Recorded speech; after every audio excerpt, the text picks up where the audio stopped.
Matikan keinginanmu, maka kamu akan hidup secara alami sesuai kehendaknya Allah.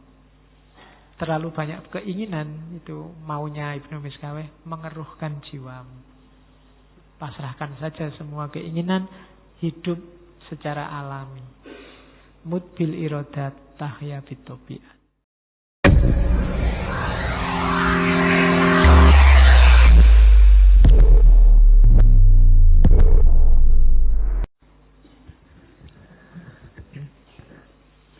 Bismillah. Assalamualaikum warahmatullahi wabarakatuh. Bismillahirrahmanirrahim. Alhamdulillahi rabbil alamin. Wa bihi nasta'inu ala umurid dunya waddin. Allahumma salli wa sallim wa barik ala habibina wa syafi'ina Sayyidina wa maulana Muhammadin wa ala alihi wa ashabihi wa man tabi'ahum bi ihsanin ila yaumiddin. Bismillah. Mari kita lanjutkan ngaji kita. Malam hari ini masih melanjutkan sesi tentang filsafat moral, atau kalau dalam bahasa Islam ya filsafat akhlak. Malam ini kita ketemu beliau Ibnu Miskaweh. Harusnya Ibnu Miskaweh ini masuk dulu gerombolan ya, tidak enak ya. Masuk dalam grup para filosof peripatetik, karena beliau ini hidupnya di era-era itu. Ibnu Miskaweh ini hidupnya di era Abbasiyah, Bani Buwaihi. Filosof, ahli matematika, tabib, astronom. Cuma gagasan-gagasannya yang paling terkenal memang tentang akhlak. Ibnu Miskaweh ini filosof yang PNS. Ya, karena dia pegawai pemerintah zaman itu. Jadi tidak masalah, tidak ada halangan kalian bercita-cita jadi filosof sekaligus PNS. Karena ada contohnya, Ibnu Miskaweh. Oke, kitabnya yang paling terkenal ya yang tentang akhlak itu, Tahdzibul Akhlak wa Tadhirul A'raq. Tahdzibul Akhlak itu menjernihkan akhlak dan menyucikan kotoran-kotorannya. Oke, langsung saja ya, kita mulai. Sudah agak telat, meskipun saya senang kalau telat karena nanti lebih pendek. Tapi yang jelas ngajinya nggak usah dipatok macam-macam ya. Ya memang jam 8 sampai jam 10. Cuma ya membacanya itu jangan kaku. Sekitar jam 8 sampai sekitar jam 10. Nah, kalau sekitar itu kan bisa fleksibel. Kalau mulainya jangan telat, selesainya harus on time. Sebelumnya tidak apa-apa. Oke, pokoknya tidak usah dipatok macam-macam lah. Tidak usah nambah beban hidup. Beban hidup kita sudah banyak. Enggak usah nambah aturan-aturan baru. Kita sudah terlalu banyak aturan. Bismillah, kita mulai. Syukur-syukur setengah jam selesai. Saya lebih senang. Karepku itu cepet gitu, setengah jam. Cuma yo kalian ngangkatnya susah. Ini kan saya giringnya harus pelan-pelan gitu. Kalau di kelas saya biasanya tak ringkes ngajar itu, tak ringkes satu buku jadi cuma satu gambar. Ya, mahasiswanya paham apa enggak, yang penting cepet. Oke, bismillah. Sebelum masuk ke akhlak, ya nanti yang banyak berpengaruh terhadap pikirannya Ibnu Miskaweh ini pikirannya Al-Kindi. Gagasan-gagasannya beberapa mirip Al-Kindi, termasuk tentang Tuhan. Emanasi mirip Farabi, Ibnu Sina dan kawan-kawan, dan termasuk tentang kenabian. Kalau tentang Tuhan sama, hampir persis kayak Al-Kindi, cuma ada kalimat yang bagus yang mungkin mengucapkannya harus hati-hati. Menurut Ibnu Miskaweh, Tuhan itu jelas sekaligus tidak jelas. Itu kalau kalian di luar ngomong kayak gini bisa viral. Jadi Tuhan itu jelas sekaligus tidak jelas. Keberadaan Tuhan itu pasti jelas dengan segala hakikatnya.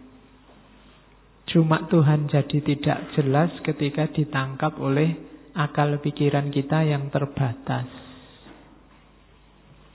Karena kita tidak sempurna dan terbatas, maka gagasan-gagasan kita tentang Tuhan juga tidak sempurna dan terbatas.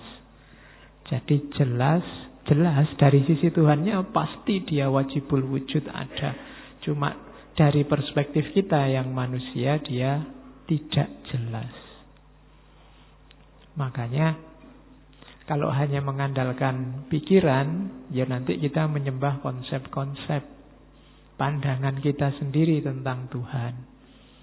Maka beriman saja, percaya saja pada Dia yang tidak terjangkau oleh akal kita. Terus yang kedua, gagasan tentang emanasi. Emanasi ini biasanya untuk mengcounter, kalau bahasa filsafat namanya creatio ex nihilo. Creatio ex nihilo itu menciptakan dari tidak ada apa-apa. Kayak tukang sulap itu tiba-tiba ting ada gitu. Itu bagi beberapa filosof itu tidak masuk akal. Jadi ya sulap itu kan karena kita ketipu aja, hasilnya ya ada, sudah disiapkan. Sesuatu itu ada, pasti ada asalnya. Kan itu tidak mungkin ada sesuatu ada, tidak ada asalnya apa-apa. Jadi misalnya kita ngomong, lupa itu tadi tidak ada apa-apa, tiba-tiba ada. Akal susah menerima. Pasti ada asalnya. Nah, cuma seandainya alam ini ada bahannya, ya bahan itu akan ada rentetannya lagi. Dari bahan apa lagi, dari bahan apa lagi, dan seterusnya. Bahan segala bahan ya nanti Allah. Berarti sebenarnya apa? Kalau ada cetak, misalnya kalau analoginya jajan misalnya, jajan itu alam semesta ini jajan, bahannya ya Allah sendiri, karena sebelum ada apapun kan ada Allah. Maka materi, kalau bisa disebut materi, hal pertama yang jadi sumbernya apapun nanti, itu pasti juga dari Allah. Jadi dirinya sendiri Allah. Makanya oleh para filosof emanasi disebut melimpah dari dirinya Allah. Kenapa? Karena bahannya Allah sendiri, dalam tanda petik ya. Ini kalimat-kalimat sensitif. Jadi bahannya alam semesta Allah sendiri. Kalau Aristoteles kan pakai logika, ada sesuatu pasti ada sebabnya. Sebab ini ada sebabnya lagi, sebabnya lagi, sebabnya lagi. Ya ujungnya tetap Allah. Berarti apa? Bahan paling awal ya Allah. Nah, logika paling gampang memahami emanasi seperti itu. Nanti dari limpahan dirinya Allah melimpah lagi sampai ke level paling kasar namanya materi. Jadi tubuh kita ini yang sekarang bisa dilihat ini, itu sebenarnya mungkin level terakhir, level materi. Di balik ini masih banyak rahasia-rahasia. Makanya kita disuruh membaca ke dalam oleh para filosof, juga oleh para sufi. Terus yang ketiga, kenabian. Kenabian ini ya jelas yang dimaksud Nabi Muhammad. Cuma manusia ideal, manusia yang punya kualifikasi utama selain Nabi itu filosof. Kalau Nabi keutamaan dirinya dikasih oleh Allah. Kalau filosof dia berusaha sendiri. Jadi filosof itu orang yang mengakses hakikat mengakses rahasia realitas berusaha sendiri. Sementara kalau Nabi itu dikasih, dianugerahi oleh Allah. Filosof yang sejati dan Nabi itu levelnya sejajar, katanya Ibnu Miskaweh. Masing-masing ada dalam keutamaan ilmu. Makanya para sufi itu yang menggali pengetahuan sampai puncak, dia di puncaknya disebut mencapai makrifat. Memahami hakikat kenyataan. Memahami hakikatnya realitas. Jadi itu gagasan-gagasan utamanya Ibnu Miskaweh. Nanti di beberapa kitabnya. Cuma karena banyak terpengaruh filosof sebelumnya, 3 ini belum terlalu menonjol. Nanti yang menonjol bagian akhlaknya.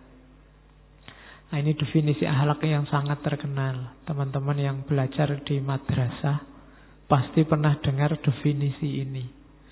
Meskipun biasanya di buku-buku akhlak itu ditulis tok definisinya. Tidak dijelaskan detail. Malam ini kita coba lihat detailnya. Jadi al-kholku, al-khuluku, karena akal katanya akhlak kan dari kata-kata khuluk. Khuluk itu sama satu akar kata sama kholak. Kalau pakai istilahnya Ghazali dulu, bedanya kholak sama khuluk. Kalau kholak itu ijbari. Kalau khuluk ikhtiari. Kalau kholak itu sudah dikasih paten oleh Allah. Sudah dipaket oleh Allah. Kita tidak bisa apa-apa. Itu kholak. Kita lahir di Jogja. Kita rambutnya lurus apa keriting. Kulitnya hitam apa putih. Itu sudah paketan. Tidak perlu malu. Itu dikasih otomatis oleh Allah. Tidak dosa. Kamu kulitmu hitam itu tidak dosa. Tidak harus menghabiskan uang buat beli pemutih. Kamu wajahmu jelek itu sudah anugerah. Oh iya, yang penting waras. Ya. Jadi itu ijbari, kita tidak bisa komplain. Beda sama akhlak. Kalau akhlak ikhtiari, kita dikasih potensi oleh Allah, silahkan milih. Jadi orang baik bisa, jadi orang jahat bisa. Itu khuluk. Sama-sama mampu. Ngelus-ngelus orang bisa, mukuli orang juga bisa. Mulut kita ini ngomong yang baik-baik mampu, misuh yo fasih. Jadi bisa, kamu tinggal milih dari mulutmu keluar yang seperti apa, bisa. Nah, al-khuluku itu halun lin nafsi, berarti kondisi jiwa. Jadi berarti dia hal, bukan pertama-tama praktek. Jadi kalau moral kan bayangan kita kejujuran macam-macam. Enggak. Itu pertama kondisi jiwa. Kondisi jiwa yang mendorong perilaku. Da'iyatan laha ila af'aliha.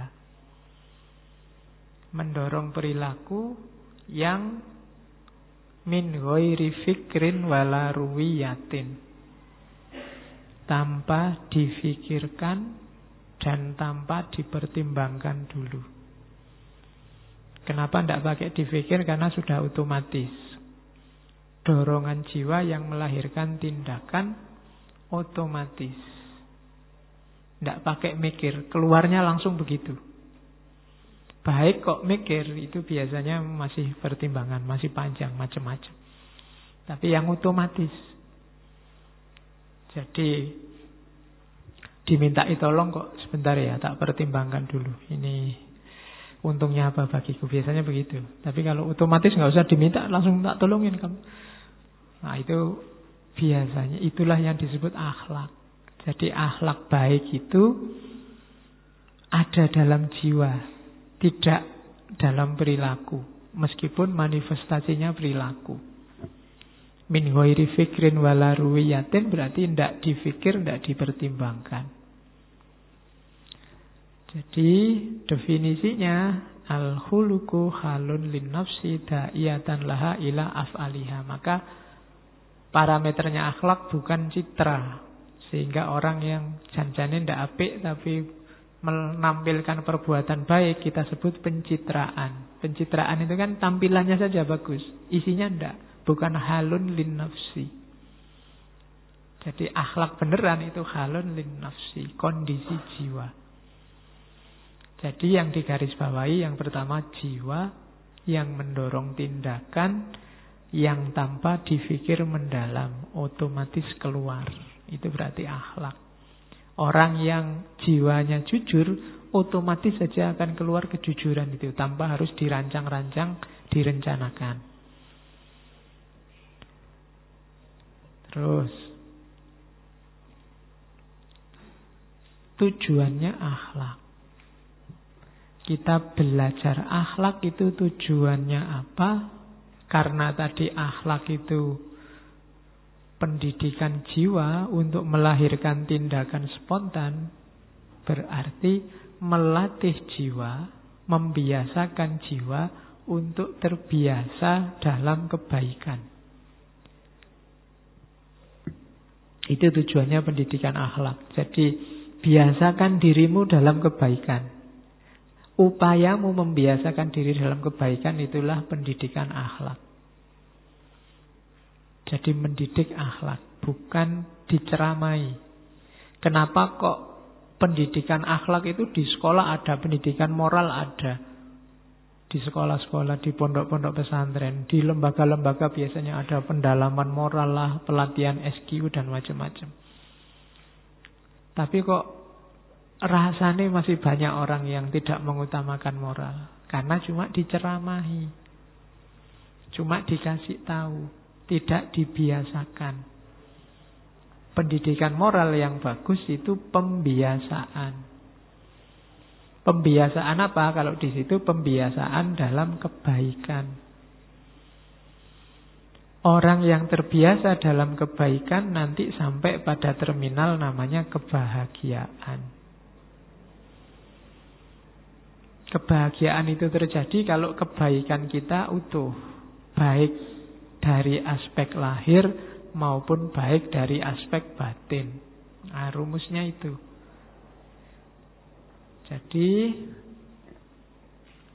didiklah dirimu untuk melakukan perbuatan baik terus.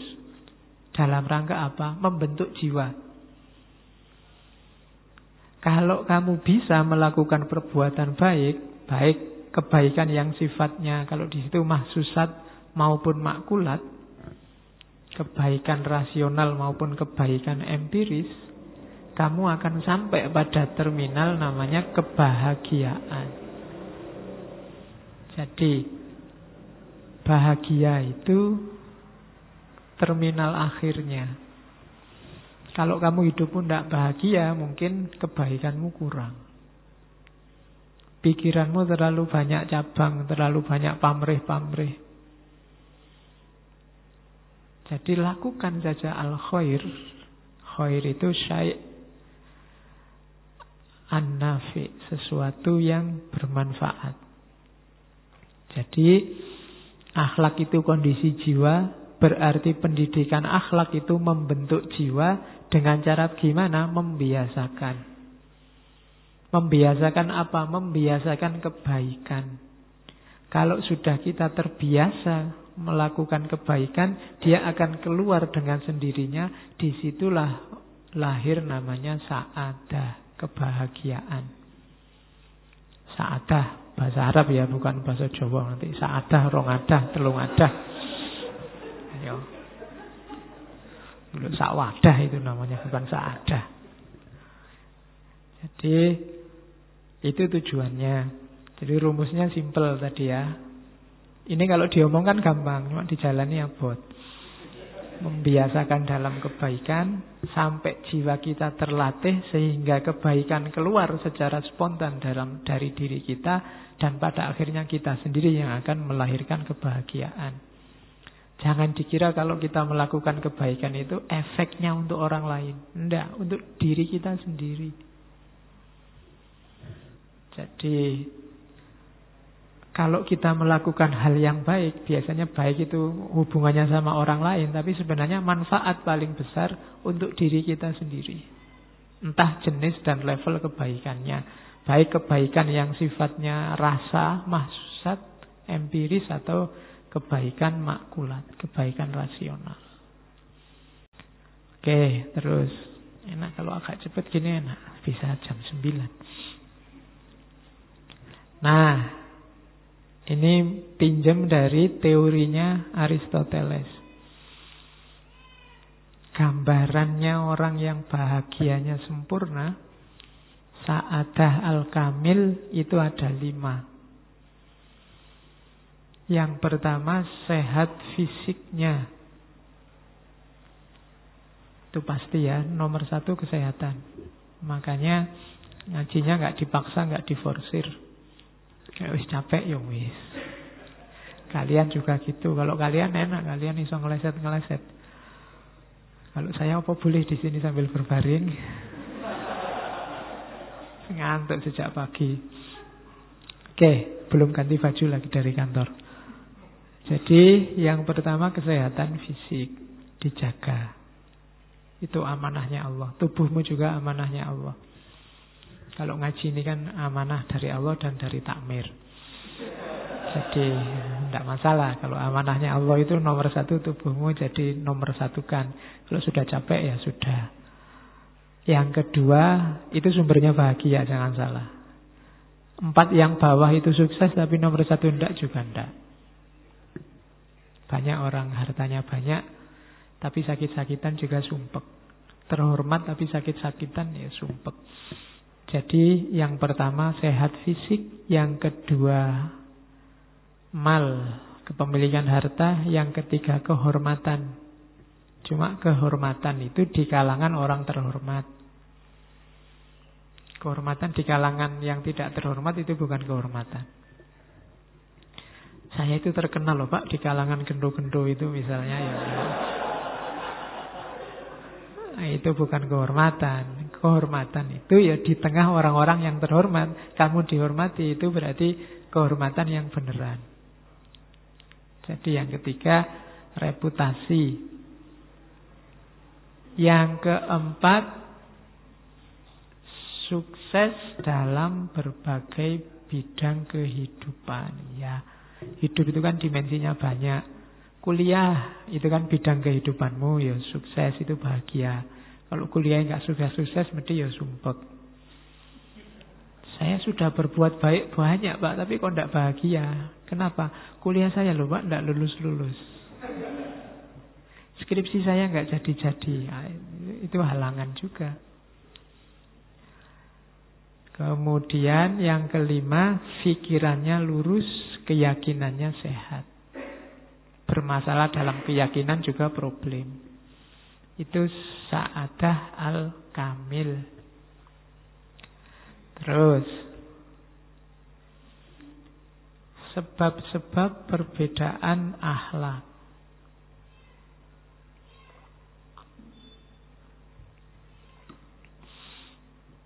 Kenapa orang itu akhlaknya bisa beda-beda? Katanya Ibnu Miskaweh ada 4. Yang pertama alamiah. Wataknya orang memang ada yang gawan bayinya memang begitu. Itu ada. Cuma kalau di Ibnu Miskaweh watak itu bukan sesuatu yang harga mati. Masih bisa diubah dengan cara pembiasaan tadi.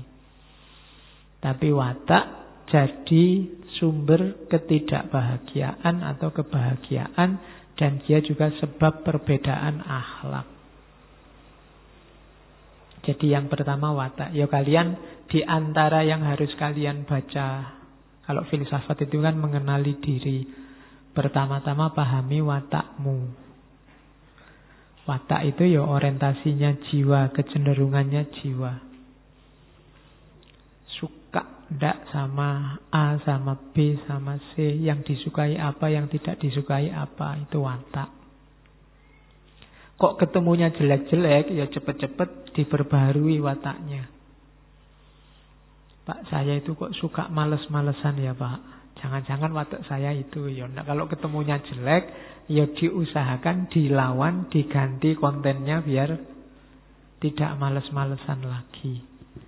Saya itu kok cenderung santai apa-apa itu Pak, semuanya jadi keteteran. Ya berarti perbaiki, jangan nyerah. Oh mungkin watak saya sudah itu Pak, ya enggak.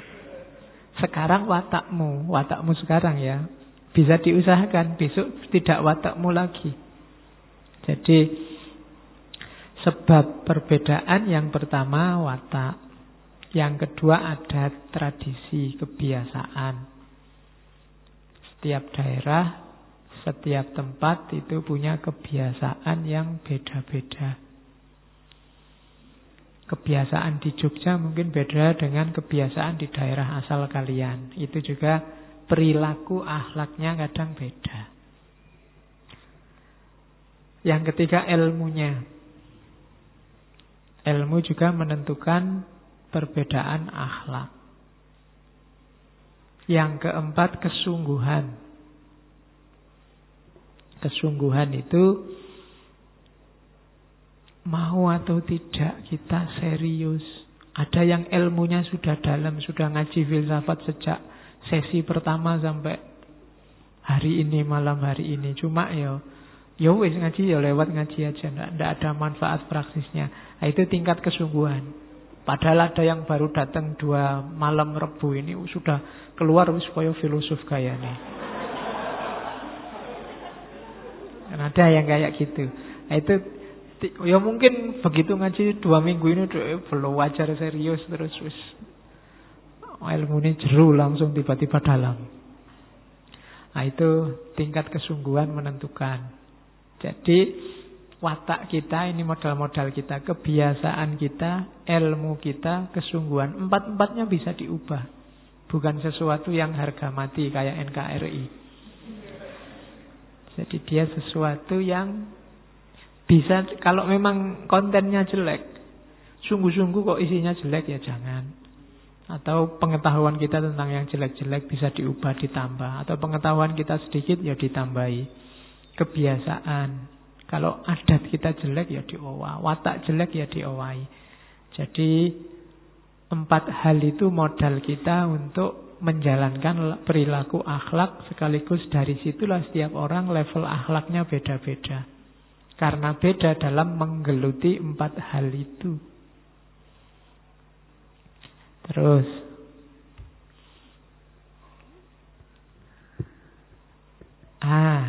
tadi kan halun lin nafsi. Sekarang ayo belajar membaca nafas kita, jiwa kita. Perhatikan dalam diri kita ada 3 aspek. Jasad, hayat, dan ruh. Jasad itu yang fisik, hayat itu yang mental, yang biasanya malah kita sebut rohani. Ruh ini yang sumbernya dari Allah. Kalau jasad unsurnya materi. Kalau hayat unsurnya rohani. Tapi jadi dimensi mentalnya jasad. Kalau ruh ini unsur rohani yang sumbernya dari Tuhan. Yang kalau kepakai kalimatnya Allah, wa nafakha fihi min ruhi. Jadi kalau dibikin lapisan yang paling luar ini jasad, di dalamnya sedikit ada unsur gerak, ambisi, nafsu, emosi. Itu namanya unsur hayat. Layar kedua, layar paling dalam namanya ruh. Ruh inilah yang sumbernya dari Allah. Yang jasad ini ijbari tadi, dari Allah juga. Yang ruh juga dari Allah. Yang dalam kekuasaan kita itu hayat, mental. Itu kita yang apa ini. Jadi hayat kita ini menghadap ke jasad apa menghadap ke ruh? Orientasinya materi apa orientasinya ketuhanan? Itu nanti menentukan akhlak kita. Jadi hidup kita ini berarti isinya ada jasadnya, ada hayatnya, ada ruhnya. Karakter kemanusiaan kita kuncinya ada di hayat, ada di rohani. Semoga dia ngadepnya ke roh, ke kesejatian, ke Allah, bukan ke jasad. Kalau dia ngadepnya ke jasad, ya urusannya materi. Biasanya orangnya ya mikirnya duniawi saja, melupakan hakikinya. Padahal kita jadi manusia itu karena unsur rohani tadi. Kalau hewan dia punyanya jasad sama hayat. Jadi dimensi materi sama dimensi rohaninya. Hewan kan juga punya emosi, punya gerak, punya maksud, keinginan, dan lain sebagainya. Karena memang dia tidak dituntut apa-apa. Kita yang dituntut untuk menghadap ke yang sejati. Menghadap ke roh. Oke. Nah, karena itu nanti daya jiwa oleh Ibnu Miskaweh dibagi 3. Ada nafas syahwatiyah, bahimiyah, nanti ada hutbiyah, ada natikoh. Kita pelajari satu-satu dulu. Nafas bahimiyah, jiwa, kalau diartikan letterlock itu jiwa kebinatangan. Itu jasad ini loh. Dia hancur bersama hancurnya jasad, karena memang levelnya di jasad. Alatnya namanya liver, hati. Kalau bahasa Arabnya kabid. Di level nafas bahimiyah inilah kita bisa memberlakukan al-aqlus salim fil jismi salim. Dalam badan yang sehat ada jiwa yang sehat. Itu jadi bukan jiwa yang level rohani, tapi jiwa yang level, bukan level roh, tapi jiwa yang level kedua tadi. Jadi makanya lupa itu ada orang jiwanya tidak sehat, badannya sehat. Maling itu badannya sehat, kalau lari cepat. Itu kan al-aqlus salim fil jismi salim. Iya, di level hayat. Jadi bukan rohani yang level roh tadi. Jadi berlakunya di level ini. Nafas bahimiyah atau syahwatiyah. Ini harus dikendalikan, bukan dimatikan ya, dikendalikan. Ya kenikmatan jasadiah, makan, minum, tumbuh, berkembang biak, dan lain sebagainya. Jenis-jenis itu, nafsu seksual itu jenis-jenis itu. Nafas syahwatiyah. Porosnya ada di, katanya Ibnu Miskaweh, di kabid. Kabid itu hati. Belum kolab. Terus ada daya jiwa level kedua. Daya jiwa level kedua itu nafas sabuiyah atau nafas ghodbiyah. Ini tadi nafas yang dasarnya jasad saja dan dia hancur bersama jasad. Kalau ini nafas yang melampaui level hayat, melampaui yang jasadi. Alatnya ada di kolab, namanya jantung. Dari nafas ghodbiyah inilah muncul al-idrokat ajasmaniyah dan al-idrokat ar-ruhaniyah. Di sini ada imajinasi, ada berpikir, ada tafakur, ada ta'akul, ada panca indera. Cuma levelnya masih pengetahuan fisik. Jadi nafas sabuiyah inilah nanti yang bisa menghadap ke roh, namanya roh alamiah, roh tabiiyah, dan roh syaitaniah, bisa menghadap ke setan. Dia ini kalau nggak dijaga bisa yang mendorong kita melakukan perbuatan-perbuatan jahat. Kalau tadi kan hubungannya dengan pertumbuhan kita, kenikmatan jasadi. Analoginya biasanya sama tumbuhan yang bahimiyah tadi. Sementara yang sabuiyah ini kayak hewan buas. Hewan buas itu kan bisa punya daya pertimbangan, bisa ngukur mau macan mau menerkam apa, itu kan pakai perhitungan dengan kekuatan berapa, dengan berapa. Jadi itu namanya nafas yang kedua, nafas sabuiyah atau nafas ghodbiyah. Jadi nanti dia bisa nyampe roh alamiah dan roh syaitoniyah. Jadi hakikat yang asli atau ketemu roh kesetanan. Jadi setan apa jadi semakin alamiah, semakin hakiki. Itu nafas hotbiyah. Ini harus diarahkan. Kalau yang bahimiyah ini kita harus tahu batasnya. Kalau yang sabuiyah kita harus tahu orientasinya. Hidup kita ada di mana? Itu nafas sabuiyah. Oke, terus. Ini saya agak cepat. Masih panjang masalahnya.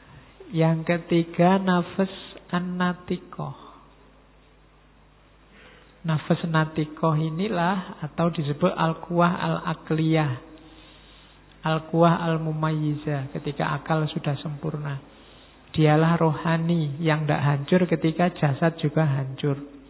Tidak pakai alat jasmania. Bukan kolab, bukan kabit, karena dia tidak pakai alat jasmania. Dayanya dua, alimat sama amilat. Kalau pakai bahasa Yunani kemarin, Sofia sama Phronesis. Kebijaksanaan teoritis dan kebijaksanaan praktis. Kalau daya natikoh ini optimal, kita akan jadi orang bijaksana. Yang kita kejar-kejar selama ini, entah sudah berapa tahun, makhluk yang namanya kebijaksanaan. Itu muncul ketika kita nyampe makom an-nafas an-natikoh. Jiwa yang berpikir, jiwa yang cerdas. Jadi kalau ini tidak ada manifestasi fisiknya. Kadang-kadang jasmaninya terbatas, tapi akalnya luar biasa. Daya alimatnya luar biasa. Beberapa filosof kan ada keterbatasan fisik. Stephen Hawking itu pakai kursi roda, orangnya kayak gitu. Ada yang cacat, ada yang... Tapi pikirannya luar biasa, karena memang dia tidak ada simbol fisiknya. Ini murni rohani. Jadi kalau diulang dari depan tadi, ada jasad, ada hayat, ada ruh. Jiwa yang kiblatnya jasad namanya nafs bahimiyah. Yang ngopeni dimensi hayat namanya nafas sabuiyah atau hotbiyah. Yang orientasinya dimensi natikoh, orientasinya ruh, itu nafas natikoh. Ini yang dikejar-kejar oleh para filosof. Jadi kita punya 3 level eksistensi yang masing-masing punya nafas, punya jiwa. Optimalkan semuanya. Optimal itu bukan berarti banyak, tapi pas sesuai takarannya, optimal, maka kita akan ketemu kebahagiaan. Urusan jasmani sehat, rohani sehat, dan roh kita juga sehat. Nah, ini tugas hidup yang agak berat. Saya tidak tahu kapan kita mulai serius ke sini. Ya kan? Kalau saya tanya gini, saya khawatir kamu mengkeret. Tidak mau lagi belajar filsafat. Abot. Cuma kalau nggak dimulai sekarang, agak berat kalau kamu nunggu tua. Kenapa? Tadi pembiasaan ternyata kuncinya. Pak, ini kan era seneng-seneng, Pak. Sudahlah, saya seneng-seneng dulu, nanti kalau sudah tobat saya ulang lagi rekaman ngajinya, tak ulang lagi. Iya, memang kita tidak bisa 100%, tapi mala yudroku kulluhu la yudroku kulluhu. Jangan ditinggal semua. Kalau bisa 10% ya 10%. Kalau bisa 20%, 20%. Latihan mulai hari ini. Cermati dirimu, pahami watakmu, kebiasaanmu, dan macam-macam. Pahami karakter jiwamu, terus diolah pelan-pelan. Cari yang jelek-jelek, diolah. Saya biasanya gini, latihan ndak gini, pelan-pelan, dan seterusnya. Kamu sudah yang tahu mana yang baik, mana yang buruk. Oke. Ini kelanjutannya, nafas natikoh. Jadi nafas natikoh itu tingkatannya 3. Akal potensial, akal aktual, akal perolehan. Jadi Akal potensial itu kayak tadi ya, kita punya potensi, punya kapasitas untuk jadi orang baik, untuk jadi natikoh, jadi orang bijaksana. Kalau potensi ini kita wujudkan, namanya akal aktual. Nanti akal yang aktual ini dia punya kesempatan ketemu dengan namanya akal perolehan, akal mustafat. Akal mustafat kadang-kadang disebut akal fa'al, akal aktif. Apa sih akal mustafat itu? Hikmah dari Allah. Cuma kalau kita belum nyampe level aktual, kita tidak akan ketemu mustafat. Kalau kita tidak bergerak naik, ya Allah tidak akan turun. Kalau kita tidak berusaha, ya tidak akan ketemu hikmah. Jadi kita belajar terus ketemu hikmahnya. Orang kan sering bilang, wah saya mendapat hikmah. Itu dari atas. Namanya akal mustafat, akal fa'al. Beda sama Nabi. Kalau Nabi dia langsung ditemukan dengan akal mustafat. Kalau kita harus berusaha dulu. Makanya Nabi kan ada proses-proses instannya. Dibersihkan jiwanya, dibersihkan lahir batinnya terus.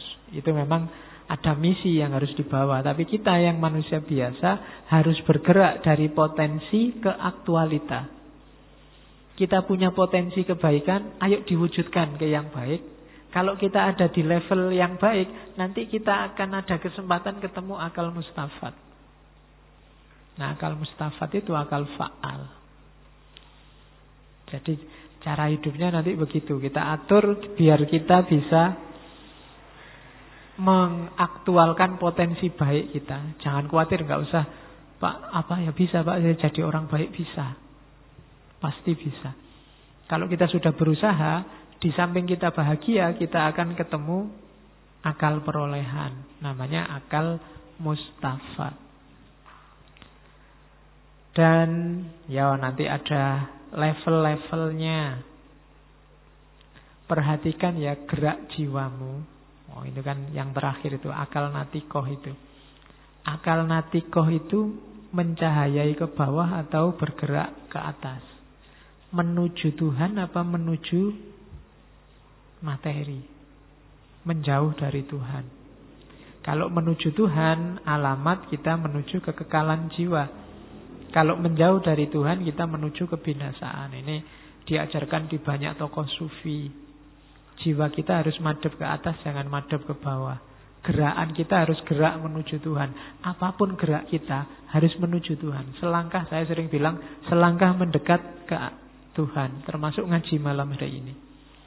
Termasuk mungkin kamu kuliah. Termasuk kamu mungkin, tidak tahu kalau pacaran apa bisa kamu. Pak, saya dengan pacaran itu Pak, saya selangkah lebih dekat. Sama. Yo pacaran yang Islami dong. Pacaran sambil ngaji, lirik-lirikan aja cukup. Ya. Oke, enggak pakai tembak-tembakan, wis pokoknya dilirik tok wis cukup. Oke, ya. Enggak apa-apa. Kalau jodoh kan enggak akan kemana-kemana, di masjid aja. Ayo, kalau enggak jodoh nanti bisa. Oke, jadi daya jiwa ya diperhatikan. Nanti kita latihan ngopeni diri kita sendiri mulai sekarang. Kalau tidak mulai sekarang kapan lagi? Saya juga berusaha sidik-sidik pelan-pelan. Ya belum sukses pasti ini yo. Kan saya selalu bilang ngaji itu usikum wa nafsi. Jadi aku yo nasihati awakku dhewe. Bukan berarti saya ngomong gini wis pinter apik terus kamu rebutan cium tangan. Nggak, saya juga berusaha. Yo aku yo sinau terus ngerti. Oh iya berarti selama ini aku kurang banyak. Dan besok saya ditagihnya double karena saya juga yang ngomong. Kamu nasihatin orang apa yo? Ngelakoni dhewe kan gitu. Saya iso kena dalil yang kaburo maktan itu. Makanya kudune yo hati-hati. Makanya tak wanci-wanci. Nggak, ini saya juga levelnya masih belajar. Ada 1-2 teman yang anggap saya dianggap kaya mursyid dari YouTube biasanya. Enggak, Saya levelnya ya masih murid, waduh masih belum ada apa-apanya. Ayo sinau bareng aja. Oke. Terus. Nah, kalau dalam urutan hidupnya manusia, daya ini tidak sekaligus ada, memang pelan-pelan. Biasanya yang muncul duluan yang bahimiah tadi, karakter kehewanan sebenarnya, kematerian. Bayi itu kan urusannya ya dengan pertumbuhannya, makan, minum, nyari seneng, nyari enak. Jadi itu level-level awal yang pertama kali tampil. Terus baru level kedua, level karakter kebinatangan. Karakter untuk bergerak, menginginkan sesuatu, mempertahankan diri, ingin meraih sesuatu. Ada senengnya, ada sedihnya, ada ambisiusnya, ada patah hatinya. Itu level kedua. Baru level ketiga muncul natiko. Ini kalau akalnya sudah sempurna. Agama menyebutnya sudah mumayyiz. Jadi munculnya step by step. Tidak langsung begitu bayi langsung pinter, bijaksana, jadi filosof. Ya pelan-pelan. Harusnya di usia-usia kita sudah mulai menapak anatikos lebih dalam. Kalau level kita kok masih sibuk di karakter kematerian, kita masih tidak ada bedanya sama bayi. Yo, ayo introspeksi. Kira-kira mental kita ini mental level bayi apa level ABG? Kalau ABG kan level kayak kebinatangan, itu kan sedang hangat-hangatnya. Nah, nyari seneng saja itu biasanya level kedua. Nyari enak saja itu biasanya level pertama.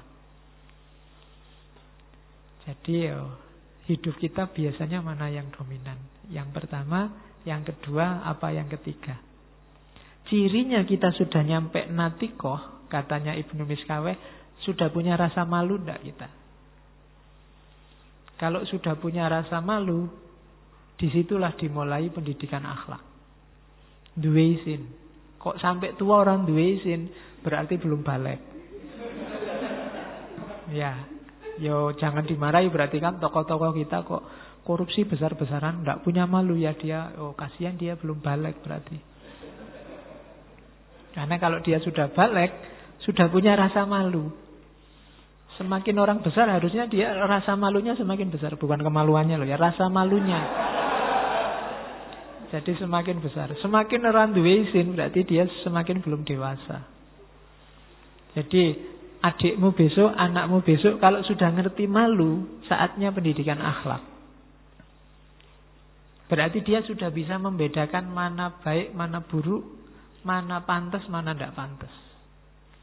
Saatnya dididik akhlak. Karena parameternya rasa malu. Makanya Nabi bilang, kalau kamu tidak malu, lakukan apapun yang kamu inginkan. Terus sekarang manusia ideal. Cirinya manusia yang sudah paripurna akhlaknya itu biasanya syaratnya ini. Asyauq ila ma'arif wal ulum. Rindu pada ilmu pengetahuan. Kalian punya potensi jadi manusia ideal menurut Ibnu Miskaweh kalau punya kerinduan pada ilmu. Berarti jiwamu haus untuk penyempurnaan. Tapi kalau sama ilmu berat, latihanlah cinta sama ilmu. Bukan kok terus ditinggal. Oh berarti belajar bukan bakat saya Pak. Enggak. Saya enggak bakat Pak belajar itu. Harus dibiasakan untuk suka belajar. Karena dari situ nanti kita bisa mencapai manusia ideal yang kondisi jiwanya optimal tadi. Nah, suksesnya kamu di dunia ilmu itu kalau pengetahuannya sudah nyampe level kuliah. Makanya kamu kalau di kampus kan kuliah namanya. Itu harusnya sampai level kamu menyempurnakan pengetahuanmu. Jadi level kuliah itu kamu punya wawasanmu lengkap tentang hal-hal yang umum dan general. Sehingga untuk hal-hal kecil kamu bisa langsung memutuskan. Karena yang umum besar-besar kamu sudah tahu. Itu namanya kuliah. Ada problem apapun akan selesai. Karena pengetahuanmu levelnya kuliah, tidak juz'iyat. Tapi saya sudah kuliah bertahun-tahun kok pengetahuan saya masih terpotong-potong, Pak, belum kuliah. Ya berarti belajarnya nggak nyampe. Belajar terus sampai ke level kuliah. Ya kuliah statusnya aja. Atau kalau malu jangan disebut kuliah, juz'iyah. Ya, berangkat kemana pagi-pagi? Mau juz'iyah. Belajar sepotong-sepotong ilmu karena ilmu kita nggak nyampe. Ya, kuliah itu universalitas, hal-hal universal. Makanya orang makrifat itu orang yang terbuka tentang hakikat universal alam semesta. Oh, ternyata hidup itu rahasianya cuma ini toh. Jangan diartikan orang makrifat ngerti hal detail paling kecil hidupmu, enggak. Dia ngerti hal-hal kuliah. Kalau sudah ngerti yang kuliah, yang juz'iyat itu masuk dalam skema kuliah. Sehingga kamu memahaminya lebih gampang. Lebih cepat. Karena kamu sudah tahu hakikat rahasianya. Itu makanya pengetahuan disuruh nyampe level kuliah. Untuk sampai ke kuliah syaratnya 2. Tafakkur sama tadabbur. Jadi tafakkur itu bersatu dengan akal, tadabbur itu bersatu dengan alam. Tafakkur itu membaca mikrokosmos dirimu sendiri, tadabbur itu membaca makrokosmos alam semesta.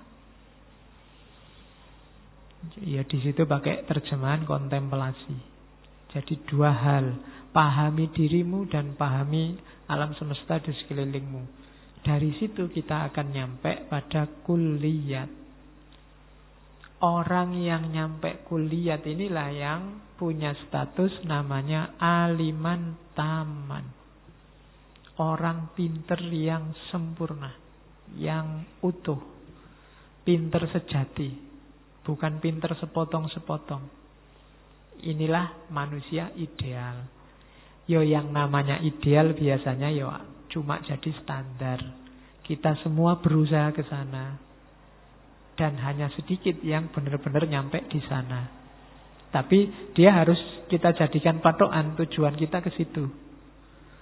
Dan nanti Allah yang dinilaikan usaha kita, bukan hasilnya. Kalau kita berusaha ke sana, biasanya Allah datang untuk menyambut, menyeret kita ke tujuan terminal terakhir. Jadi patokannya kesempurnaan jiwa ada di manusia ideal. Manusia ideal itu syaratnya adalah orang yang cinta ilmu.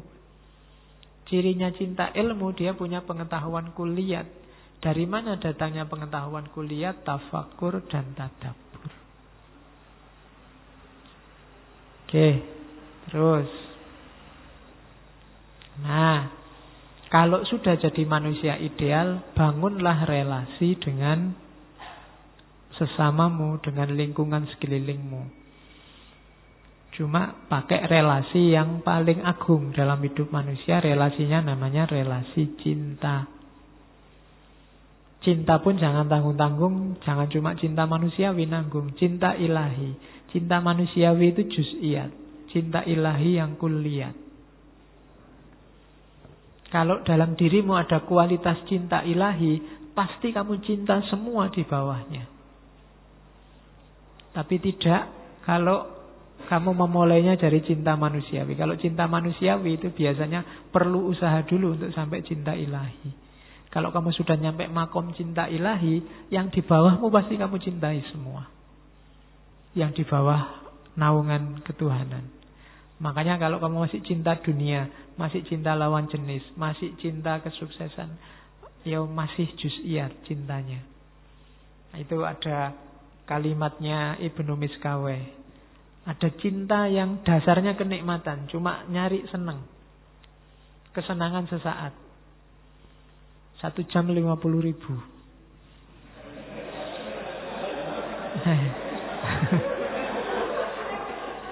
Iya. Loh aku diceritani begitu ada Hotel-hotel melati tertentu itu jam-jaman sak jam 50.000. Lah kok murah? Ya. Padahal itu cuma istirahat sebentar. Mbok kalau istirahat sebentar di masjid aja kan boleh.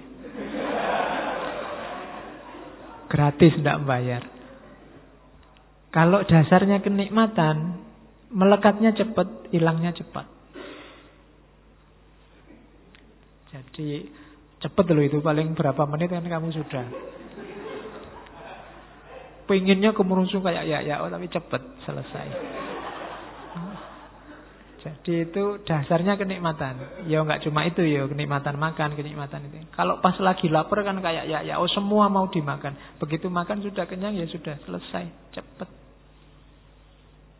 Jadi hati-hati kalau kamu punya pacar, dasarnya apa kamu cinta aku. Kalau nyari kenikmatan ya cepat itu nanti datangnya dan cepat perginya.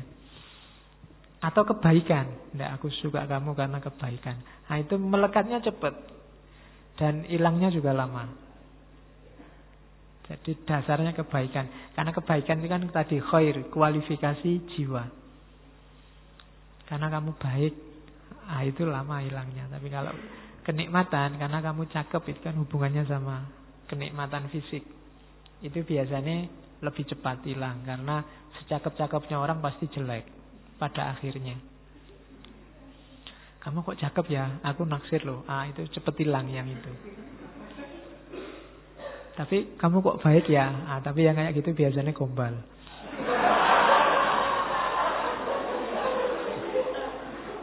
Aslinya yo nyari fisik, tapi yang memang kebaikan, benar-benar karena kebaikan itu biasanya lebih tahan lama. Ada yang kemanfaatan. Kalau dasarnya kemanfaatan, melekatnya lama, hilangnya cepat. Kamu suka karena temanmu ini punya motor dan kamu bisa memanfaatkan pinjam motornya. Itu lama kamu bisa lekat sama dia. Kalau sudah lama-lama baru kamu tersentuh oleh temanmu itu. Tapi hilangnya cepat. Begitu motornya dijual ya sudah. Karena yang kamu ambil manfaat sudah hilang. Jadi kenapa kamu suka temanmu itu? Senang saya Pak, kalau ujian bisa nyontek.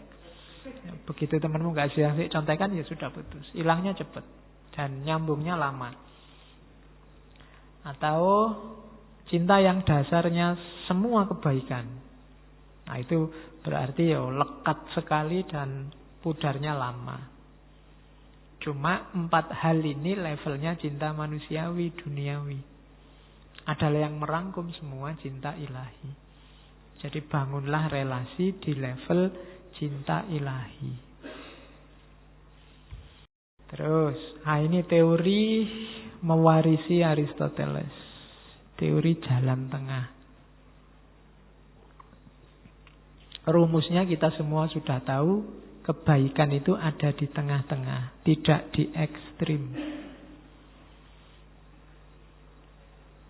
Jadi segala keutamaan, semua yang baik itu bahasa Arabnya iktidalat, seimbang atau al-wasat, pertengahan.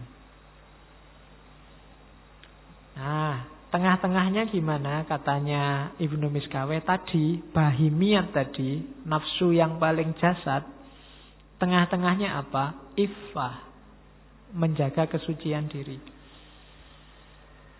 Jaga diri. Orang yang kekurangan apa kelebihan dalam makan misalnya, kurang makan jelek, kebanyakan makan juga jelek. Maka tengah-tengahnya itu pas. Itu iffah, menjaga diri. Kurang makan membahayakan kesehatan, kebanyakan makan membahayakan kesehatan juga. Tetap harus menjaga diri, iffah. Itu untuk yang bahimiyat. Untuk yang ghotbiyat, saja'ah. Berani itu tadi kan ghotbiyat itu kan rohani, hubungannya sama gerak, sama ambisi, sama keinginan. Itu saja'ah. Saja'ah itu tidak nekat, sembrono, juga tidak pengecut. Tidak introvert, tapi juga tidak sangat ekstrovert. Tengah-tengah, saja'ah. Berani itu siap gerak, tapi penuh perhitungan. Itu tengah-tengahnya khutbah. Silahkan rancang keinginanmu dengan berani, tidak dengan ngawur, nekat, atau tidak berani bikin planning. Tengah-tengahnya syaja'ah. Kemudian kalau natikoh, tengah-tengahnya hikmah, kebijaksanaan.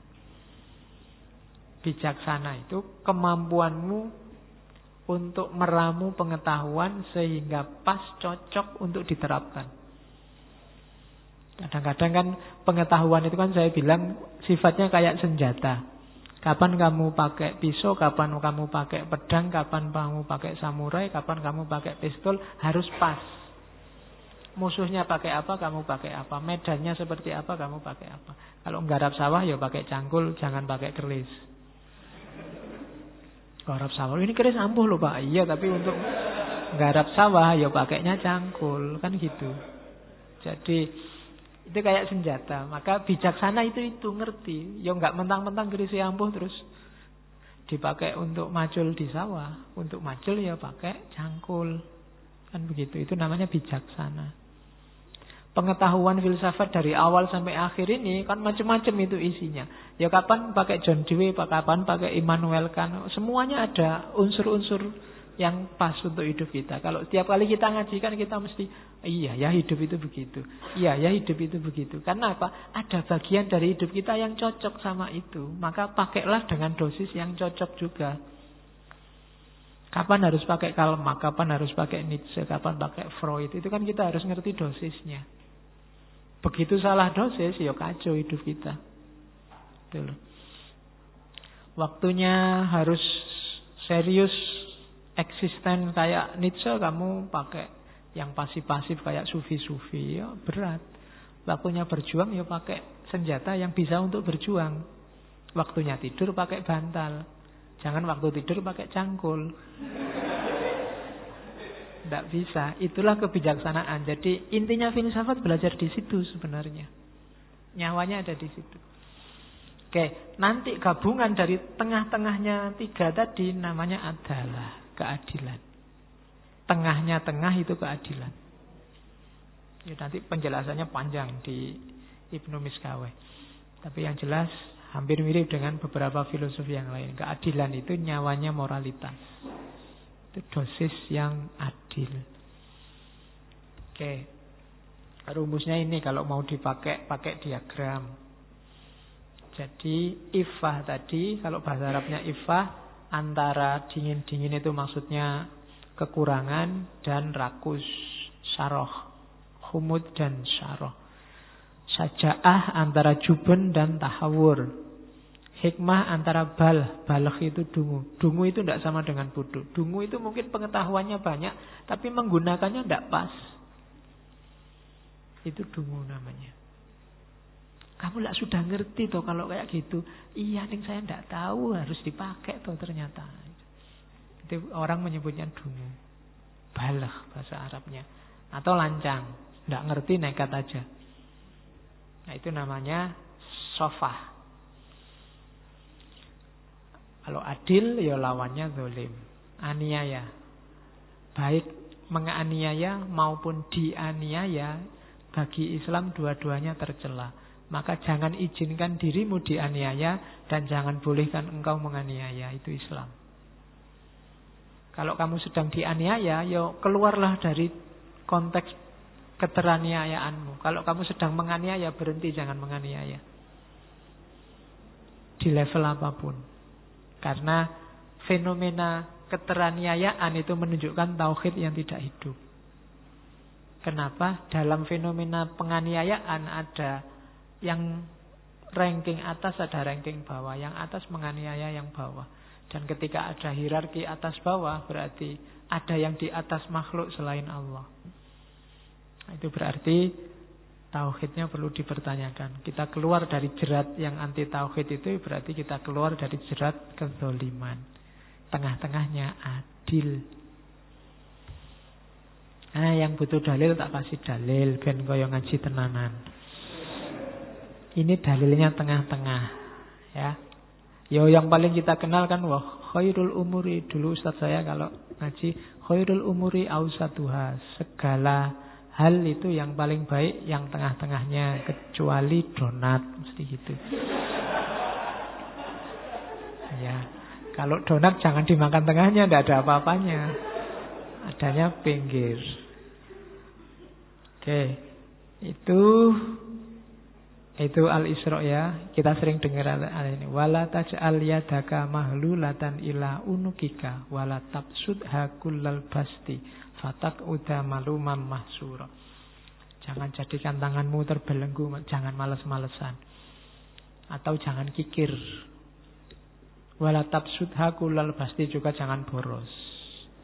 Nanti kamu menyesal dan tercela. Oh, itu kan maksudnya tengah-tengah. Jangan kikir, jangan pelit. Ya, kebajikan ada di tengah-tengah. Mentang-mentang sodakoh itu bagus, terus sodakoh semua aja. Itu tabsudha kullal basti namanya. Ya janganlah, kamu nanti pulang naik apa, besok makan apa, buat nyaur utang apa. Ya harus dipikir. Jangan mentang-mentang sodakoh bagus, sodakoh terus sak dompet-dompetnya disodakohkan. Ndak. Bala tabsudha kullal basti. Meskipun juga jangan kikir, jangan disembunyiin kalau pas ada tarian. Ya kan? Enggak ada uang besar semua gitu.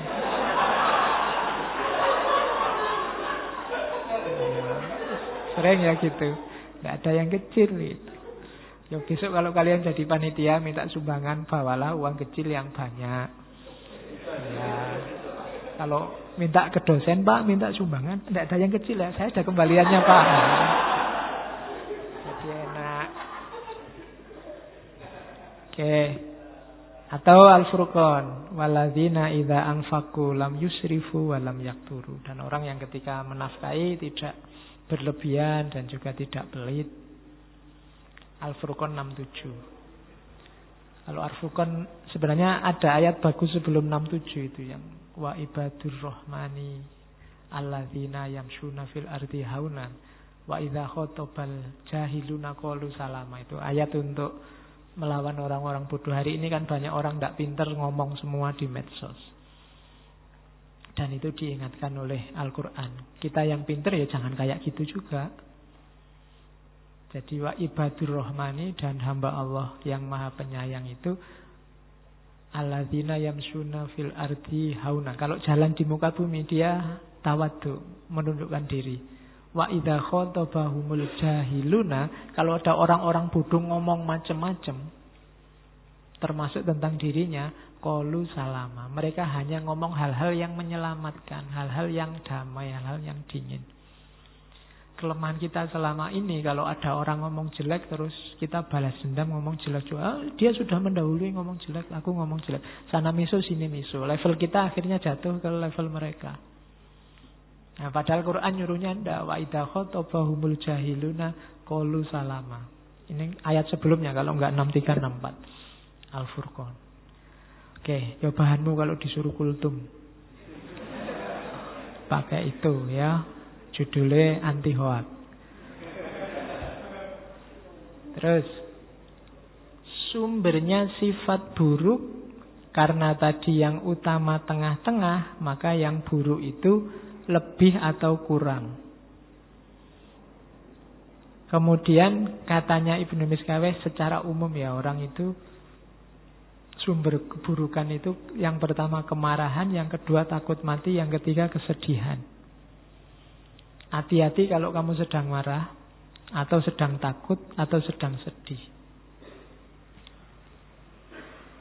Pokoknya off dulu kalau sedang mengalami tiga hal itu. Karena biasanya pikiranmu tidak jernih.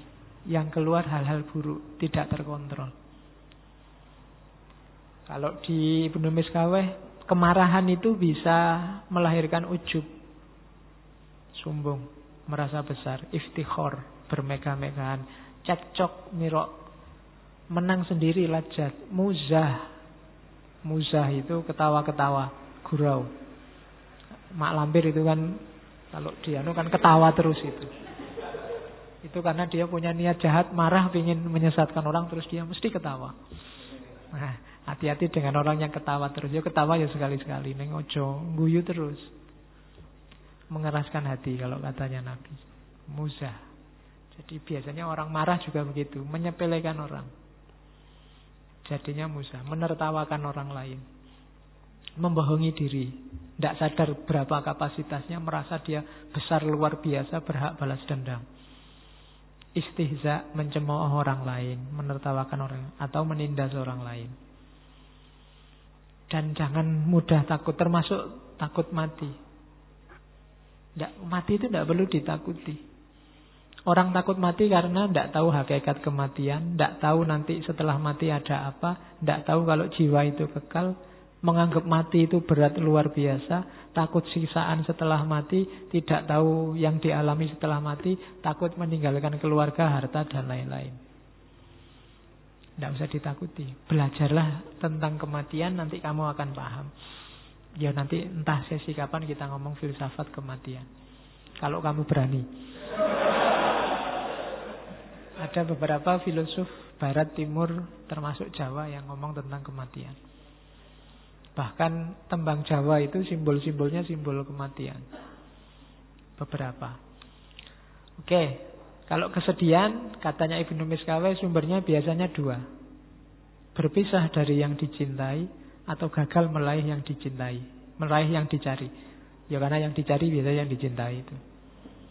Jadi perpisahan dan kegagalan, sumber kesedihan. Diinget-inget ini ya. Begitu kamu, wah aku mengalami perpisahan ini, off dulu. Karena kamu sedang sedih itu mesti. Atau gagal, itu coba jangan mutusin apa-apa dulu. Tenangkan dulu pikiranmu, sampai jernih lagi baru berpikir. Sedang takut luar biasa, itu juga hati-hati.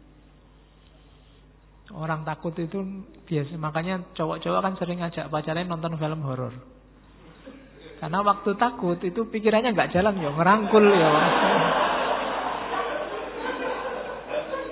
Jadi enggak, jangan. Kalau takut off dulu yo. Kalau lihat film horor dipikir dulu, kira-kira. Ya. Oke, makanya kalau lihat film horor berdoa saja semoga tidak takut atau semoga nggak ada hantunya, nggak jadi nonton film horor. Masa sudah ngopi film horor sudah mau dilihat waktu hantunya keluar malah merem. Nggak berani aku lihat, jadi jangan lihat film horor, Mas. Wong ya sudah nyewa film horor kok nggak mau lihat. Oke. Nah, ini resepnya dari Ibnu Miskaweh untuk menguatkan akhlak. Tadi kan akhlak harus dibiasakan. Ada tipsnya. Yang pertama, jangan bergaul dengan orang jelek. Orang yang bangga berbuat dosa. Orang yang dosa itu biasa, santai aja. Itu hati-hati. Orang yang terbiasa dalam kejelekan itu akan mempengaruhimu. Kalau dunia psikologi mungkin kenal aura namanya. Kamu juga sedikit banyak akan terpengaruh. Hati-hati. Jadi yo friend tetap friend tapi tidak harus lekat, tidak harus sangat akrab. Syukur-syukur bisa menjauh. Bilang aja kamu sedang tirakat atau apa-apa itu, tidak apa-apa. Sementara, ya kayak para sufi itu loh. Sampai kamu bisa menaklukkan jiwamu. Sampai kalau ketemu dia bukan kamu terpengaruh dia, tapi dia terpengaruh kamu. Tapi itu prosesnya agak panjang. Tapi yang jelas kalau merasa masih lemah, jangan dekat-dekat. Orang yang menurut identifikasimu tidak bagus. Karena eman-eman pertumbuhan spiritualmu. Karena teman yang jelek itu juga akan memerosotkan pencapaianmu yang sudah tinggi secara tidak sadar. Maka hati-hati. Yang kedua, banyak-banyak melakukan aktivitas yang berhubungan dengan pengetahuan. Cari ilmu itu mengasah jiwa. Jadi membuat jiwa kita semakin cerdas. Jadi jangan ragu-ragu untuk ikut forum ilmu apapun, jenisnya maupun kontennya. Karena majelis yang paling disukai Allah itu majelis ilmu. Jadi yang nomor 2, ikuti saja ada forum apapun, ngaji apapun, apalagi yang ada makan dan snack gratis. Lumayan. Dapat ilmu juga dapat snack. Oke. Yang ketiga, kalau bisa, karena tadi di antara nyawanya kebijaksanaan itu, untuk ketemu kebijaksanaan atau ilmu, itu kan bau-bau filsafat. Kalau bisa, logikanya dilatih. Ada gunanya kamu pintar matematika, katanya Ibnu Miskaweh. Kenapa? Melatih logika. Makanya di situ ada geometri, aritmatika, musik, astronomi. Itu kan butuh matematika semua. Dulu di masjid ada pelatihan falak. Itu kan matematika. Boleh dihidupkan lagi. Kenapa? Selain melatih cara berpikir, itu melatih orang objektif, mencintai kebenaran. Itu matematika ya. Meskipun kita agak trauma karena sering tidak lulus. Ya, tapi nyawanya logika itu kan ada di matematika. Ayo latihan itu untuk cinta kebenaran. Orang yang katanya Ibnu Miskaweh, orang yang suka matematika itu dia terbiasa jujur dan menyukai kebenaran. Karena matematika itu tidak bisa bohong. 2 tambah 3 ya 5. 1 tambah 1 ya 2. Kan selalu jujur. Ya kecuali rumusnya beda. Tapi ya rumus beda kan juga pasti, ilmu pasti. Melatih kejujuran. Yang ketiga, hidup tidak berlebihan. Kita sering menyebutnya hidup sederhana. Sederhana itu bukan berarti miskin loh. Hidup sederhana itu yang menggunakan segala yang kita miliki secukupnya, porsi dan proporsinya. Kalau minum butuhnya cuma setengah gelas, ya jangan dikasih 2 gelas. Nah, itu tidak proporsional namanya, tidak sederhana. Tiap kali kan cuma saya minum ini sebenarnya tidak apa-apa sih nanti kalau ada yang mau minum. Tapi kalau memang harus saya yang minum, ternyata enggak. Nah itu ya mungkin ini untuk penghormatan aja. Cuma contohnya itu. Jadi kalian jangan mengejar ketidaksederhanaan, kelebihan. Karena yang namanya kelebihan dalam hidup itu tidak ada batasnya. Saya pingin uang lebih Pak, itu tidak ada batasnya. Pingin uang banyak Pak, itu tidak ada batasnya. Sebut aja butuh berapa dan pas segitu. Latih hidupmu untuk pas, tidak lebih. Pas pingin beli mobil ya duitnya pas. Pas pingin beli rumah ya duitnya pas itu. Nah, itu pas namanya. Oke, ya kalau sudah punya mobil ya tidak usah gonta-ganti mobil lagi. Edisi terbaru, sudah punya HP pingin ganti HP baru lagi karena edisi baru. Samsung sudah sampai 9. Sekarang Apple sudah 10, sudah X ya. Kalau kamu ngikuti itu tidak ada batasnya. Kalau ada yang tanya, kok nggak beli S8? Saya nunggu sampai S27 besok. Itu masih S8 belum ada apa-apanya. Kamu belum mutahin, pokoknya besok S27 baru tak beli. Oke. Pokoknya tidak ada batasnya. Kamu kalau ngejar yang paling mutakhir ya 2 bulan lagi sudah nggak mutakhir lagi, itu sudah ada yang baru. Terus begitu. Kalau ngejar itu tidak ada habisnya. Sama kayak kamu nyari istri, nyari yang cantik Pak. Ini cantik loh. Enggak Pak, ada yang lebih cantik. Ya memang ada, tapi apa yang mau sama kamu? Oke. Jadi saonone lah, pas-pasan aja hidup itu. Nggak usah neko-neko. Terus latihan untuk tidak menggelorakan. Jadi tidak, orang itu marah itu manusiawi, tapi jangan digelorakan sendiri marah itu. Bisa tidak marah, tapi ini saya harus marah ini. Kalau tidak marah ya jangan nggak harus marah. Tidak apa-apa. Kan sering kamu dengar temanmu begitu. HP ini error karena temannya. Wah, HP ku kok error? Harus marah ini saya. Ya kalau tidak marah ya janganlah. Ya kalau memang tidak marah ya tidak harus dipaksa untuk marah kok. Kalau memang tidak marah, mungkin kamu jadi ya nggak harus marah, tidak apa-apa. Wong duitku banyak, beli lagi. Nafsu juga begitu. Menggelorakan nafsu itu mancing-mancing nafsu biar bangkit. Kayak kamu suka download film-film itu jangan dibiasakan.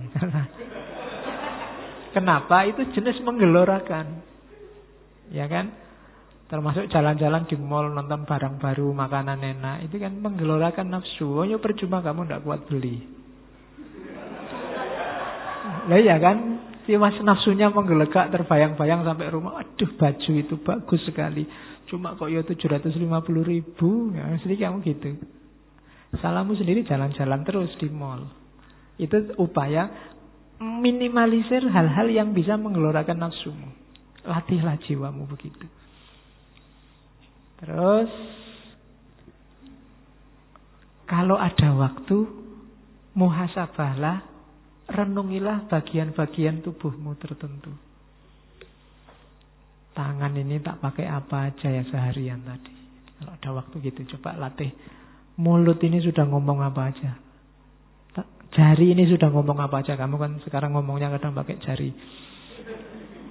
Di laptop, di HP, ya kan? Ayo latihan itu. Yang baik-baik enggak, atau kalau jelek apa. Jadi perhatikan seluruh tindakan dan rencananya. Kamu habis ngomong apa? Ya, yang mulutku ini kok bisa ngomong kayak gitu tadi ya. Padahal ya malu loh ya kalau. Gitu loh. Jadi muhasabah. Anggota tubuhmu dihitung-hitung lagi. Terus selalu ready for fight untuk musuh-musuh jiwamu. Serakah, amarah, pingin menang sendiri, sombong dan macam-macam. Jadi latihan. Yang terakhir itu unik. Manfaatkan musuh-musuhmu. Introspeksi diri. Kadang-kadang kita agak susah berpikir diri sendiri. Katanya Ibnu Miskawe, kadang-kadang musuh kita itu lebih berguna. Karena musuh kita mengungkap kelemahan, kejelekan kita. Kalau teman masih basa-basi. Tapi kalau musuh, manfaatkan keberadaan musuh. Kalau nggak punya musuh, cari yang musuh. Biar bisa menunjukkan, kamu itu musuh itu kan gitu. Kalau ngomong terang-terangan, jelek ya kamu diomong jelek. Nggak jelek dicari-cari kejelekanmu. Daripada kamu capek muhasabah, saya jeleknya di mana ya Pak? Tanya musuhmu aja, lebih cepat. Musuhmu lebih tahu di mana jelekmu. Loh, kamu harus terima kasih ke dia loh. Terima kasih, saya kalau mikir sendiri nggak ketemu kejelekanku. Kamu sudah bantu berpikir tentang kejelekanku. Itu berguna untuk muhasabah, ada musuh. Kalau kamu dimaki-maki orang misalnya ngomong nggak aturan, itu umat Islam kan nggak boleh mulutnya gitu. Oh iya ya, jangan-jangan aku begitu. Ini kan alhamdulillah dia menunjukkan. Tadi kamu nggak sadar ngomong jelek, tapi gara-gara punya musuh. Nah, jadi itulah manfaatnya haters.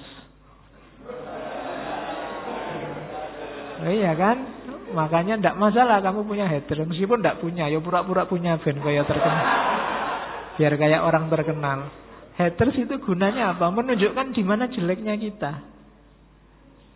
Dan itu berharga sekali loh buat kita kalau ingin naik kelas. Kualitas hidup kita semakin baik. Jadi kalau ada orang maki-maki kamu, menjadikan kamu, terima kasihlah. Karena kamu tidak punya waktu untuk muhasabah sendiri. Dibantu dia yang muhasabah tentang kita. Itu jasanya besar untuk hidup kita. Jadi terima kasih haters. Besok bikin kaos itu ya. Terima kasih haters.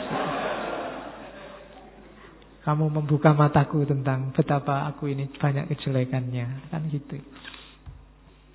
Oke, itu saya potong dari Tahdzibul Akhlak itu.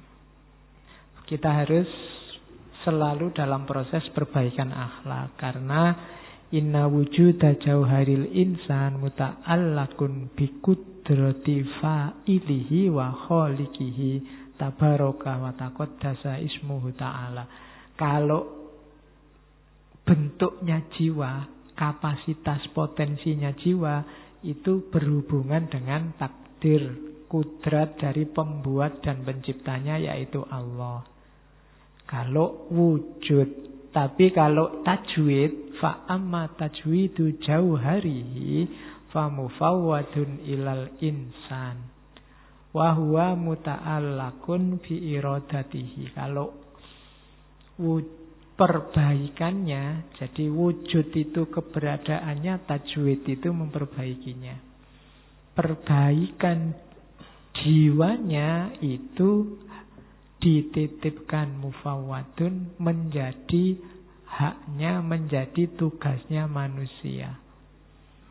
Berhubungan dengan niatnya, keinginannya. Maka setiap hari kita harus berniat untuk memperbaiki akhlak kita. Memperbaiki akhlak kita berarti memperbaiki diri kita. Nyawanya diri kita ada di situ. Cara memperbaikinya gimana? Itu ada 4 hal yang disarankan oleh Ibnu Miskaweh. Yang pertama, adat wal jihad. Biasakan diri dan jihad. Jadi jihadun nafas ini memperbaiki akhlak. Taklukkan dirimu, nafsu-nafsu rendah, keserakahan yang tidak terbatas, taklukkan. Biasakan dirimu dengan sungguh-sungguh. Kuncinya sejak awal tadi pembiasaan. Kemudian ada yang lebih gampang lagi, tidak harus ngalami sendiri apa? Belajarlah dari pengalaman orang lain. Bacalah kisah-kisah orang soleh, belajarlah meniru mereka. Bacalah kisah-kisah orang-orang tercela, belajarlah tidak kayak mereka. Itu belajar dari kisah orang lain. Tidak usah ngalami sendiri. Tidak usah ngalami jeleknya maling, nggak usah harus kamu maling sendiri terus digupuli orang sekampung. Cukup kamu lihat pelajaran, itu loh nasibnya maling. Kan itu. Belajar dari pengalaman orang lain.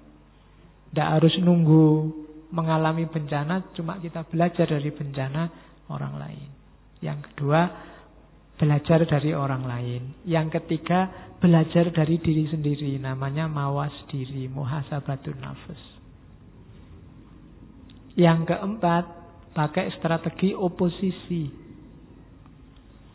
Jadi oposisi itu, kamu muhasabah, temukan jelekmu. Kalau sudah ketemu jelekmu, hadirkan lawannya. Misalnya kamu ketemu, ternyata saya itu pelit.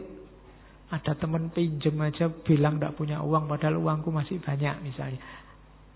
Maka untuk ngatasi ini apa? Strateginya oposisi. Hadirkan kedermawananmu. Misalnya, wah kasihan teman tadi sudah pergi, tak kejar. Mas tadi tak tolak, sekarang tak utangi berapapun. Itu menghadirkan kedermawanan. Contohnya menu. Jadi ternyata mulutku itu jelek, kalau ngomong suka misuh-misuh. Sekarang hadirkan kebalikannya, karena kamu sama-sama bisa. Ngomong lembut bisa, ngomong kasar bisa. Sekarang hadirkan yang lembut-lembut. Jadi itu namanya strategi oposisi. Pak, tapi kalau enggak dari jiwa kita kan berat. Loh, makanya tadi dibiasakan. Ya memang awalnya kaku. Temenmu mungkin ketawa, alah kamu biasanya cangkeme kaya iya. Sekarang pakai ngomong soleh-soleh apa misalnya. Loh enggak apa-apa. Nanti lama-lama dibiasakan juga akan jadi ke sana. Jadi hadirkan oposisinya dan biasakan. Akan membentuk jiwamu. Jadi jiwamu itu bukan barang jadi, harus dibentuk. Terus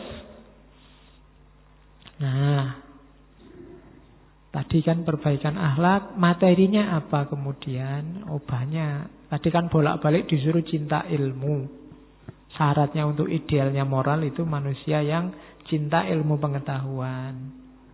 Nah, diurut ya katanya Ibnu Miskaweh. Yang pertama misalnya dari anak kecil tadi, harus dididik hal-hal yang wajib bagi kebutuhan tubuh. Ini unik kalau di Ibnu Miskaweh, untuk kebutuhan tubuh itu contohnya sholat, puasa, sa'i.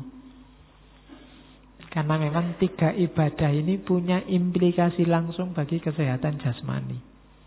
Kalau sa'i jelas. Sa'i itu mungkin bahasa olahraganya jogging. Ya kan? Puasa bahasa kesehatannya diet. Sholat, ya nyuwun sewu, mungkin bahasa kasarnya kaya senam, yoga.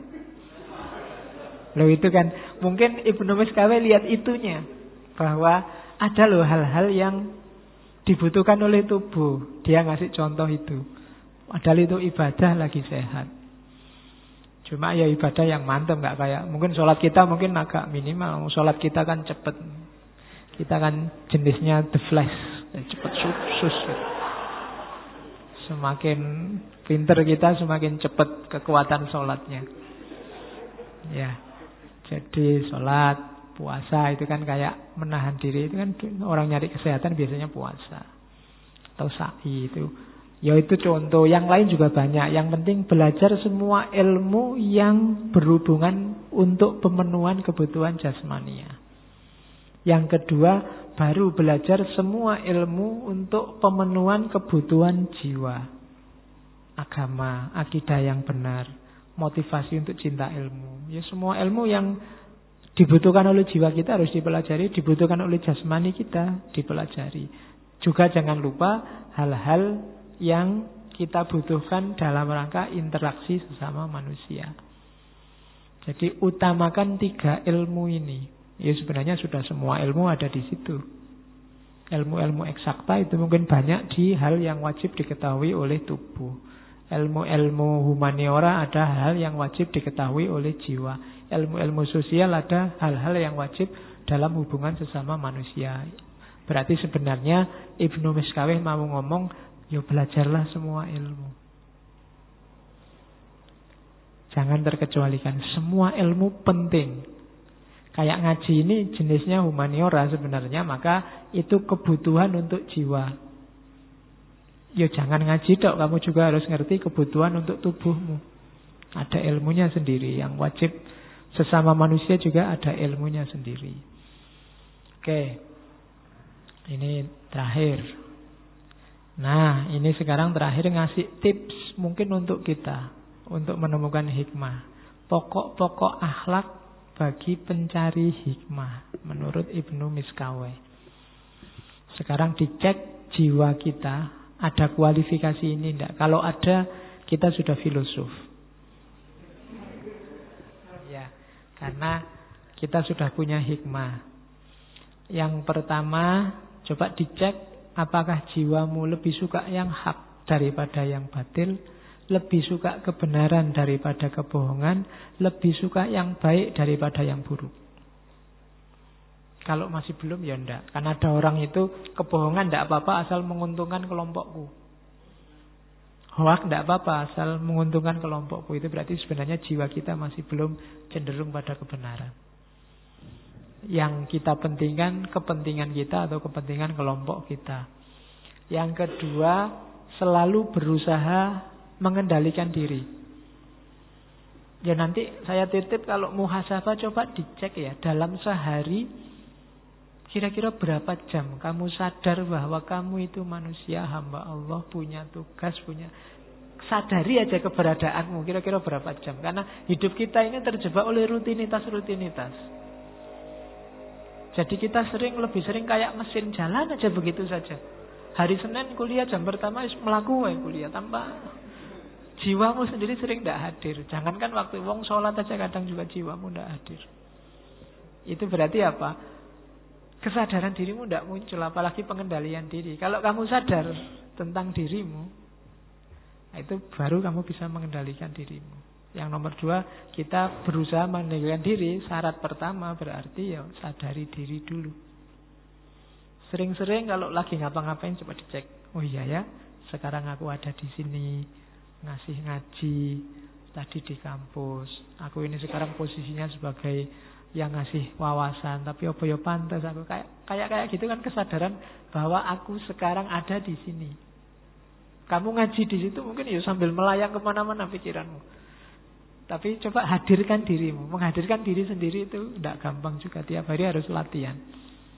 Nikmati hidupmu. Hidupmu itu tidak panjang. Tidak ada hadisnya Nabi, nggak ada orang hidup setelah ini 100 tahun setelah ini masih hidup juga. Berarti pendek hidup kita. Seringlah hadir dalam hidupmu sendiri. Karena kamu sering tidak hadir. Apalagi orang yang jatuh cinta, yang hadir pacarnya terus. Di sini itu isinya orang lain. Mungkin dosen pembimbingnya, mungkin ya kan, tukang warung, mungkin pokoknya nggak pernah dirinya sendiri hadir dalam pikirannya. Ayo dihadirkan diri kita. Eman-eman kita membunuh diri kita sendiri, menyingkirkan diri kita sendiri, dan menghadirkan banyak orang lain di kepala kita. Nikmatilah hidupmu, hadirkan dirimu, baru bisa mengendalikan diri. Yang ketiga, berpegang teguh pada syariat. Jadi keyakinan agamamu, yakinilah sekuat mungkin, jalankan. Ini hubungannya sama kebahagiaan. Mana yang kamu anggap benar, jalankan itu. Fastabiqul khairat, katanya Allah. Tidak usah kakean debat. Keyakinanmu akan kebenaran, jalankan. Pegang teguh itu. Terus menepati janji. Terus jangan mudah percaya pada orang lain. Karena sering orang terus jadi menyesal karena percayanya pada orang lain. Karena manusia itu berubah. Mungkin bukan salah orang yang kamu percaya, tapi salah dirimu sendiri terlalu percaya. Itu sumber. Pencari hikmah itu selalu kritis, teliti. Suka pada keindahan. Sebenarnya ini otomatis alami. Orang waras pasti suka yang indah-indah. Ya, kecuali kamu agak aneh. Tapi secara normal orang meskipun definisi keindahan itu relatif, tapi orang pasti lebih suka yang indah.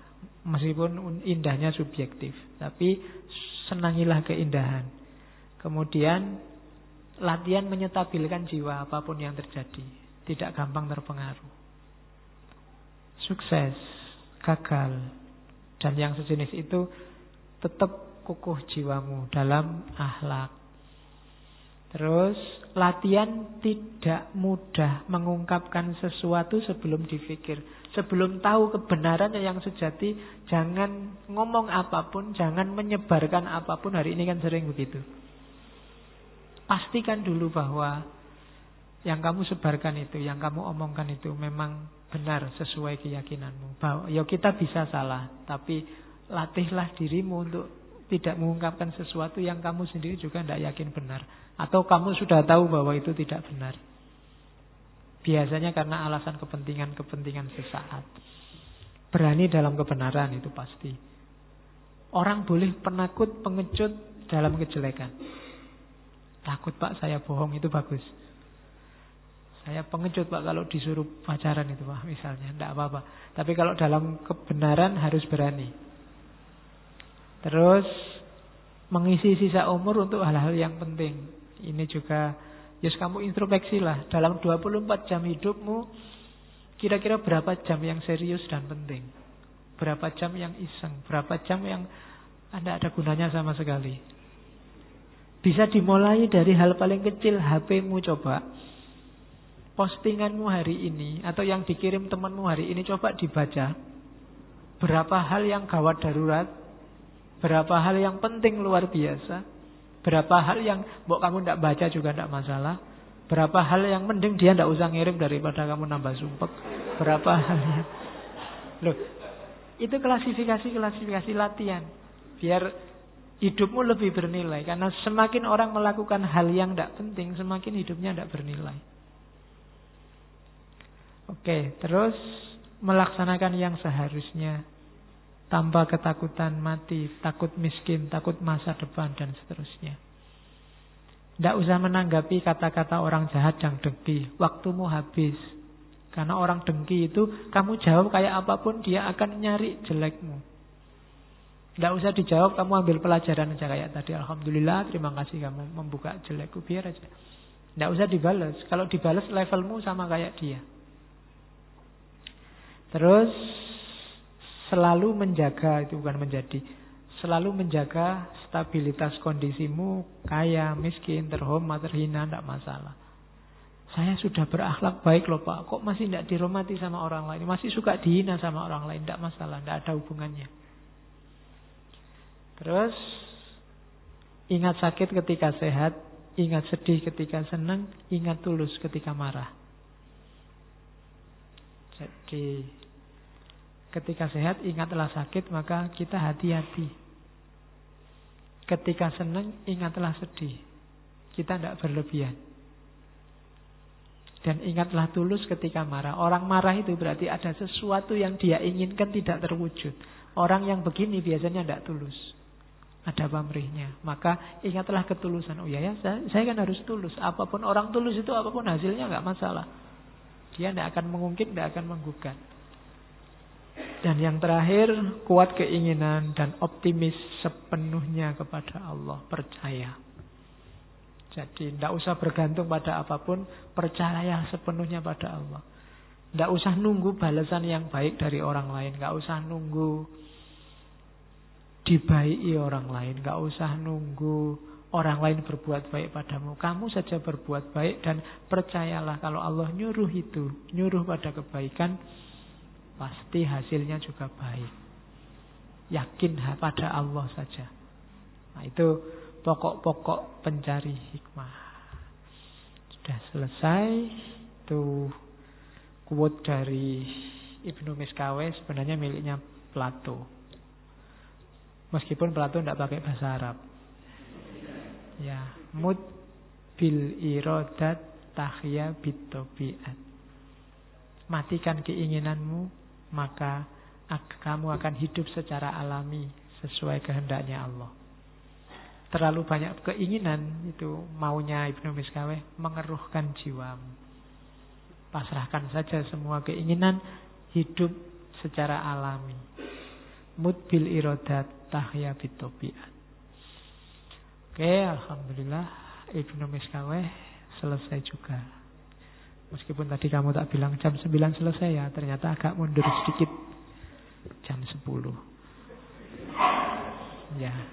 Ya, karena kalau tak bilang jam 10 nanti kamu nunggu kok lama jam 10-nya gitu. Jam 9 wis. Nanti kita mundur-mundur sedikit.